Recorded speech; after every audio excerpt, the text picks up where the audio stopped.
కల్వకుంట్ల కవిత మీడియాతో మాట్లాడుతున్నారు. లైవ్ లో చూద్దాం. In our state, which will give voice to the voiceless, the voices, the communities which were not represented till now. Let it be women, let it be differently abled people, let it be Gen Z, let it be transgenders. All of you will also find space. I particularly want to appeal to the Gen Z. They all believe, all these political parties believe that you are distracted by your screens. They believe that you are believing their misinformation. But this is a time, let us prove it to them, and let us use the same screens to spread the right kind of information, to empower the right kind of people, to give voice to the people who are voiceless. అదేవిధంగా మరి నేను రేపు RTC సమ్మె చేస్తున్నటువంటి మా అన్నదమ్ములకి సంపూర్ణంగా తెలంగాణ జాగృతి నుండి మద్దతు ప్రకటిస్తూ ఉన్నాను. ప్రభుత్వానికి కూడా మేము హెచ్చరిక చేస్తూ ఉన్నాం. నిన్న వరకు ఆర్టిసాన్స్ ఎవరైతే సమ్మె చేసినారో ఎలక్ట్రిసిటీ డిపార్ట్మెంట్లో వాళ్ళని బలవంతంగా మీరు వాళ్ళ గొంతు నొక్కి వారికి ఏమి సొల్యూషన్ ఇవ్వకుండా వాళ్ళతోని బెదిరించి మీరు సమ్మెను విరమింపజేసిండ్రు. ఇది కరెక్ట్ కాదు. ప్రజల యొక్క డిమాండ్లను అడ్రస్ చేయడం అన్నదే మంచి ప్రభుత్వం అయితే తప్పితే లేకపోతే ఇబ్బంది అవుతుంది. ఆర్టీసీ వాళ్ళు చేసేటటువంటి సమ్మెకు మాత్రం జాగృతి నుండి సంపూర్ణంగా సహకారం అందిస్తాం. అటువంటి పరిస్థితి తెచ్చుకోకుండా ఇమీడియట్గా ఆర్టీసీ వాళ్ళ సమస్యలు పరిష్కరించాలని కూడా ప్రభుత్వాన్ని నేను డిమాండ్ చేస్తూ ఉన్నాను. ఎట్ ద సేమ్ టైం మరి వాళ్ళ రాష్ట్రంలో ఒక పక్క ఆర్టీసీ సమ్మె, ఇంకొక పక్క నీటి ఎద్దడి, ఇంకొక పక్క పవర్ కట్స్, ఇంకొక పక్క ఫీ రియంబర్స్మెంట్ రాక ఆల్మోస్ట్ మొత్తం అకాడమిక్ ఇయర్ అయిపోయిన తర్వాత కూడా ఇబ్బంది పడుతున్నటువంటి ప్రజలు, ఇంకొక పక్క మక్కలు వచ్చినాయి, అవి కొనేటోడు దిక్కులేడు, కొనుగోలు కేంద్రాలు ఎక్కడ ఓపెన్ చేస్తలేరు, ఆడపిల్లలకి ఇస్తా అన్న 2,500 రూపాయలు ఇంతవరకు దిక్కులేదు.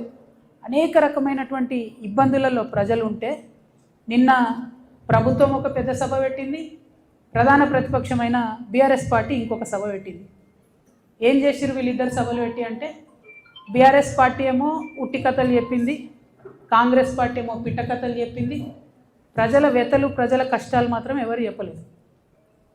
ఇక బీఆర్ఎస్ పార్టీ సభ అయితే జగిత్యాల్లో 75 సంవత్సరాల కురు వృద్ధుని రాజకీయ నాయకుడిని చేర్చుకొని మరి ఈ సభతోని మీకే 25 సంవత్సరాలు తగ్గిపోయినాయి, మీరే నవయువకుడు, మీరే అద్భుతంగా రాజకీయం చేయాలని చెప్తే మరి తెలంగాణలో ఉన్న యూత్ అంతా చచ్చిపోయినరా, బతుకున్నారా, వాళ్ళ ఫ్యూచర్ ఏంది, వాళ్ళ కథ ఏంది నాకైతే అర్థమవుతుంది. అందుకే నేను ఇన్వైట్ చేస్తున్నా. మేము కొత్తగా పెట్టబోయే పార్టీలో యూత్కి మంచి అవకాశాలు ఉంటాయి కాబట్టి యంగ్ పార్టీగా ఉండేటటువంటి కొత్త చేంజ్ తీసుకొచ్చే పార్టీ వైపు ప్రజలు చూడాలని చెప్పి నేను రిక్వెస్ట్ చేస్తూ ఉన్నా. ఎట్ ద సేమ్ టైం మీరు బీఆర్ఎస్ పార్టీ పెట్టినటువంటి సభను అబ్జర్వ్ చేసినట్టయితే కేంద్ర ప్రభుత్వాన్ని పల్లెత్తు మాట అనలేదు. జాతీయ పార్టీని అని చెప్పుకునేటటువంటి పార్టీ ఇవాళ దేశవ్యాప్తంగా చర్చ అవుతున్న అంశం ఏంది?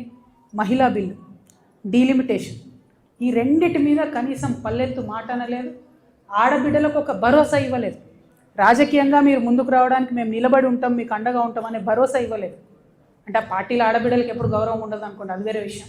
కానీ చూస్తే మందేమనుకుంటారు అనడానికన్నా కనీసం మరి మహిళా బిల్లు పోయింది, మేము జాతీయ పార్టీ, దాని మీద మాకు విధానం ఉంటుంది, దీని మీద మేము పోరాటం చేస్తామన్న మాట కూడా బీఆర్ఎస్ పార్టీ మాట్లాడకపోవడం అన్నది నిజంగా శోచనీయం. ఇదైతే ఇంకొకటి ఏంటంటే గమ్మత్తు, ప్రజల్ని బ్లేమ్ చేయడం, ప్రజల్ని తప్పుపట్టడం. మా ఓటమికి మీరే కారణం, ఇక మీరు ఓటేసిరు తప్పు దిక్కు మీరు అనుభవించండి అని ఒక పక్క ప్రజలను తప్పుపట్టడం, ఇంకొక పక్క రాజకీయ పునరేకీకరణ పేరుతోని ప్రజలను తప్పుదోవ పట్టించడం. ఎవరండి ఈ జీవన్ రెడ్డి గారు? ఆనాడు వైఎస్ రాజశేఖర రెడ్డి ఉన్నప్పుడు ఉద్యమం కోసం రాజీనామా చేసి ముందుకెళ్తే 2 సార్లు ఉద్యమ నాయకత్వం మీద పోటీ చేసిందే ఈ జీవన్ రెడ్డి గారు. పచ్చి తెలంగాణ వ్యతిరేకి. రాజశేఖర రెడ్డి ఉంటే చాలు నాకు తెలంగాణ ఎందుకన్న వ్యక్తిన. అంటే రాజకీయ పునరేకీకరణ పేరుతోని తెలంగాణ వ్యతిరేక శక్తుల్ని తీసుకొచ్చి తెలంగాణ పునర్నిర్మాణ యజ్ఞం చేస్తామని చెప్తే ఇక ఒకటే అర్థమైంది నాకు, 1000 ఏళ్ళైనా బీఆర్ఎస్ పార్టీ మారదు. తెలంగాణ ఉద్యమకారుల గురించి ఒక ఊసు లేదు, తెలంగాణ ఉద్యమకారుల గురించి ఒక మాట లేదు.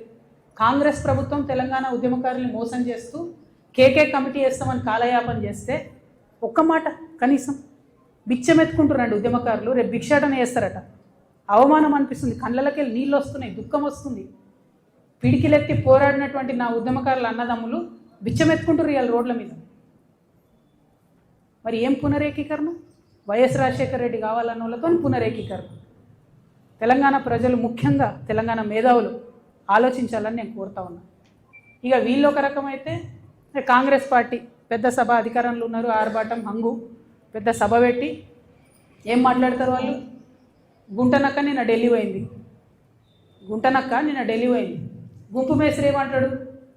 ఆ గుంటనక్క ఢిల్లీకి ఎందుకు పోయిందో నాకు తెలుసు, ఆర్ఎస్ఎస్ పెద్దల్ని కలవడానికి పోయింది, కాళేశ్వరం కేసు లేదు అవుతుంది అందుకే పోయింది.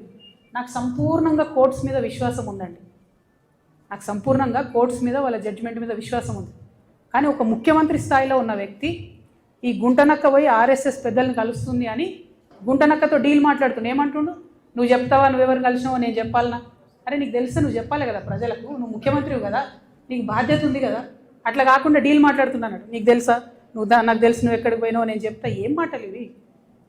అంటే ముఖ్యమంత్రి స్థాయిలో ఉన్నటువంటి వ్యక్తి కోర్టులలో ఉన్న తీర్పుల్ని ప్రభావితం చేయగలుగుతారు కొంతమంది అనేటటువంటి డైరెక్ట్గా మాట్లాడుతూ సంపూర్ణంగా రాజ్యాంగాన్ని, రాజ్యాంగబద్ధ సంస్థల్ని స్లైటన్ చేస్తూ ప్రజలకు ఏమాత్రం విశ్వాసం లేకుండా చేస్తున్నారు. అంతేకాకుండా ఏమంటాడు ఆయన? సేమ్ ఏదైతే ప్రజల పట్ల బీఆర్ఎస్ పార్టీ లెక్కలేనితనం ప్రదర్శిస్తుందో అదే లెక్కలేనితనాన్ని కూడా కాంగ్రెస్ పార్టీ ప్రదర్శిస్తే ఏమంటాడు ఆయన? నేను ప్రతిపక్షం లేకుండా చేస్తాను. నువ్వెవరు చేయడానికి? ప్రజలు కదా డిసైడ్ చేయాలి ఎవరు ప్రతిపక్షంలో ఉంటారు, ఎవరు అధికారంలో ఉంటారు, ఎవరికే పాత్ర ఉంటుంది. ప్రజలు కదా డిసైడ్ చేయాలి. వచ్చే 10 ఏళ్ళు నేనే అధికారంలో ఉంటా, 7 ఏళ్ళు ఉంటావు. రైతు బంధా ఏడైచ్చినావు, రైతు భరోసా సీజన్ మొత్తం అయిపోయినాక ఇస్తారా? నిన్న కూడా 5 ఎకరాలకే ఇచ్చారు. ఏమి ఇచ్చిండని? మీరు ఎందుకు అధికారంలో ఉంటారు? ఇల్లు కూడా కొట్టినందుకు అధికారంలో ఉంటారా? 2 నెలల పాప చచ్చిపోతే మాట్లాడలేదని అధికారంలో ఉంటారా? దేనికోసం అధికారంలో ఉంటారు? ఒక ఉద్యోగం ఇచ్చిరాని అధికారంలో ఉంటారా? జాబ్ క్యాలెండర్ ఇచ్చిరాని అధికారంలో ఉంటారా? దేనికోసం ఉంటారు అధికారంలో? ఎట్లా లేకుండా చేస్తారు ప్రతిపక్షాన్ని? ఏ లెక్కలేనితనం బీఆర్ఎస్ పార్టీ ప్రజల పట్ల ఇప్పటికీ ప్రదర్శిస్తున్నదో, ప్రజలే తప్పు చేసిరంటే ఆత్మవిమర్శ చేసుకుంటలేదు బీఆర్ఎస్ పార్టీ. అందుకే అంటున్నాయి 1000 ఏళ్ళైనా బీఆర్ఎస్ పార్టీ మారదు, అదే తోవలో కాంగ్రెస్ పార్టీ కూడా పోతున్నది తప్పితే వేరే ఏం లేదు. వీళ్ళిద్దరూ తూకిత్తా అంటే తూకిత్తా, నేను సభ పెట్టినా, నేను పెద్ద సభ పెట్టినా, ఇది తప్పితే బల ప్రదర్శన తప్పితే ప్రజల గురించి మాట్లాడింది లేదు, ప్రజల కోసం ఆలోచించేది లేదు. డెఫినెట్గా మారాలి పాలిటిక్స్. దయచేసి పాలిటిక్స్ మారాలి, ప్రజల సెంట్రిక్గా పాలిటిక్స్ జరగాలి, నాయకుల సెంట్రిక్గా కాదు, పార్టీల సెంట్రిక్గా కాదు. ప్రజలకు ఏదైనా ఇబ్బంది ఉంటే దాన్ని అడ్రస్ చేసేటట్టు రాజకీయ నాయకత్వం ఉండాలి. దానికోసమే ఈ రాష్ట్రంలో కొత్త రాజకీయ శక్తిగా మేము ఆవిర్భవించబోతా ఉన్నాం 25వ తారీఖు నాడు. ప్రజలందరినీ నేను రిక్వెస్ట్ చేస్తూ ఉన్నా, దయచేసి కథలు రండి, తరలి రండి. ఒక ఆడబిడ్డగా నేను ఒక ప్రయత్నం చేద్దాం అనుకుంటున్నా, ఒక కొత్త తరహా రాజకీయం చేద్దాం అనుకుంటున్నాను. ప్రజల కష్టాలు తీరేటట్టు, ప్రాబ్లం ఉంటే ఆహా ఉందా అని అక్నాలెడ్జ్మెంట్ కాదు, పరిష్కారం కోసం వెతికేటటువంటి పోరాట పటిమతో మీ దగ్గరికి వద్దాం అనుకుంటున్నా. ఒక ఆడబిడ్డగా వస్తున్నా, ఆశీర్వదించమని కోరుతూ సభను విజయవంతం చేయవలసిందిగా జాగృతి కార్యకర్తలకు, నాయకులకు పిలుపునిస్తూ యంగ్స్టర్స్కి, స్టూడెంట్స్కి, యూత్కి ప్రత్యేకించి వెల్కమ్ చెప్తూ సెలవు తీసుకుంటున్నాను. Thank you. జై తెలంగాణ, జై జాగృతి, జై తెలంగాణ.